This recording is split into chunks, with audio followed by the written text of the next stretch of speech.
जय हिंद मित्रों आज ये वीडियो मैं नोशन इंक्रीमेंट और एसीपी नायब सूबेदार और ऑनरी नायब सूबेदार के विषय में बना रहा हूँ।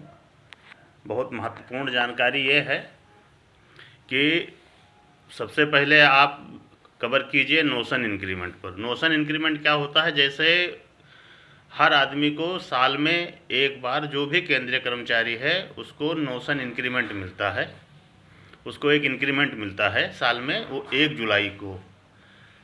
अब नोशन इंक्रीमेंट छूटता कैसे आदमी का जो साल में एक बार मिलता है? जैसे कोई बंदा 30 जून को रिटायर हो रहा है, तो 30 जून को रिटायर हो रहा है तो 1 साल उसने सर्विस कर लिया, मतलब 1 जुलाई से और 30 जून तक उसकी सर्विस हो गई, 1 साल हो गया पूरा। अब अगर वो 31 जुलाई को रिटायर हो रहा होता तो उसको एक इंक्रीमेंट सेना में ही मिल जाता, या केंद्रीय कोई भी केंद्रीय कर्मचारी है उसकी संस्था में उसको वहाँ पार्ट वार्डर होकर मिल जाता है।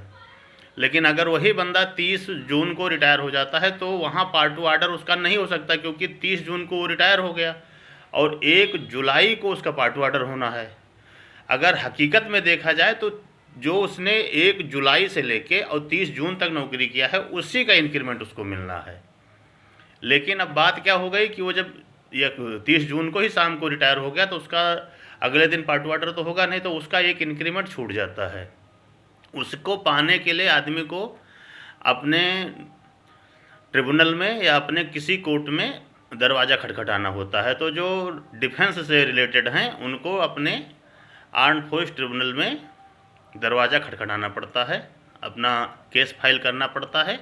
और सुप्रीम कोर्ट का आदेश है कि जब आदमी ने 1 साल नौकरी कर लिया तो उसका 30 जून तक नौकरी किया है तो 1 जुलाई को उसका नोशन इंक्रीमेंट मिलना चाहिए, तो आप उसको दीजिए। तो ये आदेश है, ये उसको मिलेगा, लेकिन वो कहीं से उसका कोई लेटर या कहीं से ऐसा होना चाहिए, किसी कोर्ट द्वारा लिखा होना चाहिए कि जहां उस लेटर के माध्यम पर उसका पार्ट 1 उसका रिकॉर्ड ऑफिस, उसका आरओ है जो रिकॉर्ड ऑफिस है वो कर सके और उसको इंक्रीमेंट मिल जाए। अब दूसरा ऑनरी नायब सूबेदार। जैसे होता क्या है कि जो ऑनरी नायब सूबेदारी आती है ये 26 जनवरी या 15 अगस्त को आती है। जो भी हवलदार साहब 24 साल या 26 साल करके नौकरी जाते हैं उनको ऑनरी नायब सूबेदारी लागू है। लेकिन होता क्या है कि जब वो चले आते हैं तब उनको ऑनरी आती है, और जब ऑनरी आती है तो उसमें माइनर मिस्टेक, बस कहीं कहीं किसी किसी का पार्ट वार्डर छूट जाता है, तो उनको हर महीने लगभग 1500 से 2000 का नुकसान होता रहता है। उसके लिए भी आपको सेम प्रक्रिया ही अपनाना है। किसी भी अपने ट्रिब्यूनल में जाना है, आर्म्ड फोर्स ट्रिब्यूनल में जाओ या जिसका जो ट्रिब्यूनल हो उसमें आप जाओ, अगर आप केंद्रीय कर्मचारी हैं, और आप अपना वहाँ पर केस फाइल करो। और ये सुप्रीम कोर्ट का आदेश है कि उसको मिलना है, वो मिल जाएगा, लेकिन कहीं ना कहीं आपको दरवाज़ा खटखटाना पड़ेगा। नंबर 3 होता है एसीपी नायब सूबेदार। इसमें सबसे ज़्यादा झंझट है, क्योंकि आदमी जिस भी तारीख को भर्ती होता है नियम में, जिस महीने के बीच के तारीख में भर्ती हुआ या अगर 5 तारीख से पहले भर्ती हुआ, सपोज करो अगर कोई बंदा जनवरी 5 को भर्ती हो गया तो उसको दिसंबर में ही पेंशन जाना पड़ेगा। अगर 5 के बाद हुआ तो जनवरी में पेंशन जाना पड़ेगा, मतलब 5 के बाद हुआ अगर उस महीने में तो उसी महीने में 24 साल पे वो पेंशन जाता है या 26 पे जाता है। अब उसका एसीपी नायब सूबेदारी का पार्ट 1 होना होता है उसकी यूनिट में या जहां वो नौकरी कर रहा है, लेकिन जब उसकी 23 साल 11 महीने सर्विस होती है तब वो अपने रिकॉर्ड ऑफिस में रिपोर्ट कर देता है। अगर उसकी यूनिट ने या उसकी जहां भी उसने नौकरी किया है वहां वाले ने जब उसकी 24 पूरी हो जाएगी, जिस डेट को उसकी 24 पूरी हो रही है उस डेट को उसको पार्ट वार्डर करना होता है, तो उस समय बंदा यूनिट में रहता नहीं है, उसका कागज़ क्लोज होकर उसके आरओ में चला जाता है, रिकॉर्ड ऑफिस में।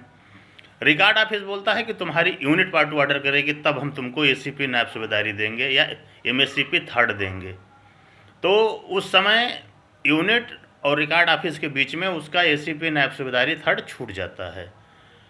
तो उसके लिए कोई भी बड़ा चीज़ नहीं है, आप किसी भी आर्म्ड फोर्स ट्रिब्यूनल में जाइए और अपना मुकदमा दर्ज कराइए, और उसका पक्का आदेश है कि जिसकी भी 24 साल नौकरी है उसको एसीपी नायब सूबेदार दिया जाए, तो उसको एसीपी नायब सूबेदारी मिल जाएगी। अगर किसी को ऐसी कोई भी ज़रूरत है तो आप लोगों की सेवा के लिए मैं लखनऊ में आर्मफोर्स टर्मिनल में आता जाता रहता हूँ, कुछ काम करता हूँ। मेरा फ़ोन नंबर है 7317755238। और इस वीडियो को हमारे ज़्यादा से ज़्यादा अपने फौजी भाइयों में शेयर करो। ये प्रॉब्लम बहुत लोगों के साथ है। उनके बेचारों की 20 साल पेंशन आए हुए हो गया, किसी को 25 साल हो गया। उनका एसीपी नायब सूबेदारी उस समय छूट गई, या उनका ऑनरी नायब सूबेदारी छूट गई, या उनका नोशन इंक्रीमेंट छूट गया। 30 जून को वो रिटायर हो गए, तो उनको 30 जून को रिटायर हो गए, उनका एक नोशन इंक्रीमेंट छूटा हुआ है। या वो एसीपी नायब सूबेदार बन के रिटायर हुए लेकिन उनका पार्ट 1 नहीं हो पाया, और या उनकी ऑनरी आई, उसका पार्ट 1 नहीं हो पाया। ऐसी बहुत दिक्कतें होती हैं। इसमें किसी की समस्या भी नहीं कि आप अपने सीओ के ऊपर एलिगेशन लगा सकते हैं, नहीं, क्योंकि 1 महीने पहले कागज़ क्लोज हो गया है। रिटायर आप जा रहे हैं 30 जून को, कागज़ आपका लगभग क्लोज कर देते हैं वो 2 जून को ही। आप मान लो जब आप नायब सूबेदार का पार्ट 1 होना था, आपका एसीपी नायब सूबेदार का पार्ट 1 होना था, तो जिस डेट को आप भर्ती हो उस डेट के दूसरे दिन आपका एसीपी नायब सूबेदार का पार्ट ऑर्डर होना था, लेकिन उस टाइम आप रिकॉर्ड में हुए होते हैं। कागज़ आपका लगभग 15 से 20 दिन पहले क्लोज होकर रिकॉर्ड आ जाता है, तो फिर उसमें आप उनके ऊपर एलिगेशन नहीं लगा सकते हो। आपको बस यही है कि हमें नहीं मिला, तो उसके लिए कोर्ट बनी हुई है। आप कोर्ट में आइए, अपना मुकदमा कीजिए, आपको मिल जाएगा, लेकिन आपको आना ही पड़ेगा। इसके अलावा कोई रास्ता नहीं है आपके पास में। अगर आप चाहें कि हम बिना किसी और से रास्ता निकाल लें, तो आप चाहे जितना लेटरबाजी करेंगे, लेटरबाजी से आपको कहीं का आदेश तो है नहीं।